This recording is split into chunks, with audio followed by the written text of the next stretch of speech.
Le 20 août, Gu Kailai, l'épouse de l'ancien secrétaire du parti de Chongqing, Bo Xilai, a été condamnée à la peine de mort avec sursis. Selon un média de Hong Kong, Gu Kailai, s'accrochant désespérément à la vie, a révélé les crimes de son mari avec preuves à l'appui. Faces of Our Time. Un magazine de Hong Kong a cité une source de Pékin selon laquelle les prétendus grands services méritoires de Gu Kailai dénonçaient en réalité ses complices. Il s'agissait non pas de Wang Lijun et des 4 chefs des services de police de Chongqing, mais quelqu'un occupant une position plus élevée. Avant cela, des informations ont circulé sur Internet disant qu'étant elle-même une avocate, Gu Kailai ne connaît que trop bien les niveaux de sanctions et la voie des affaires.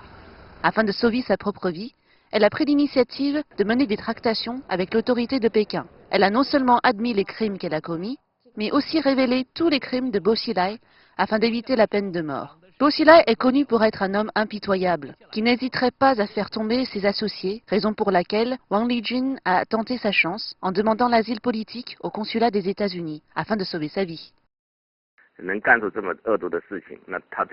En étant capable de faire des choses aussi atroces, je pense qu'il reste impitoyable envers ses amis, collègues, épouses ou hommes de main. De même qu'envers Wang Lijun. Bo Xilai agissant ainsi, vous pouvez voir qu'afin de sauver sa propre vie, Gu Kailai était prête à complètement ignorer la soi-disant affection entre mari et femme et exposer totalement son mari. Dans son édition de septembre, Trend, le magazine de Hong Kong, a publié un reportage mentionnant que Gu Kailai a posé certaines conditions à l'autorité du PCC, l'une étant d'épargner sa vie. Peut-être cela explique-t-il pourquoi elle a fait des remerciements spéciaux à la Cour pour leur respect pour la vie après que le procès a pris fin. Certains analystes pensent que si l'implication de Bo Xilai et de Gu Kailai dans le prélèvement d'organes à vif est exposée, cela mettrait en danger le régime du PCC. En conséquence, le PCC a strictement empêché l'information de filtrer au dehors et a seulement mentionné le meurtre de Neil Highwood. Pour Shida, bien que Gu Kailai ait demandé la vie comme condition, il n'est pas optimiste quant à son sort futur.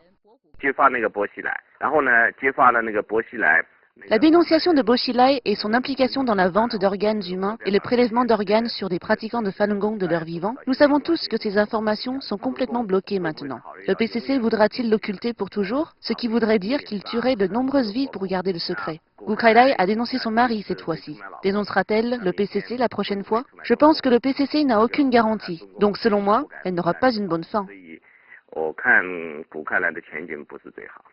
Au début du mois d'août, NTD a cité des sources fiables selon lesquelles les crimes de Gu Kailai tremperaient dans la vente d'organes et de terrifiants prélèvements d'organes à vif. L'homme d'affaires britannique, Neil Highwood, aurait été assassiné pour son implication. Nouvelle NTD.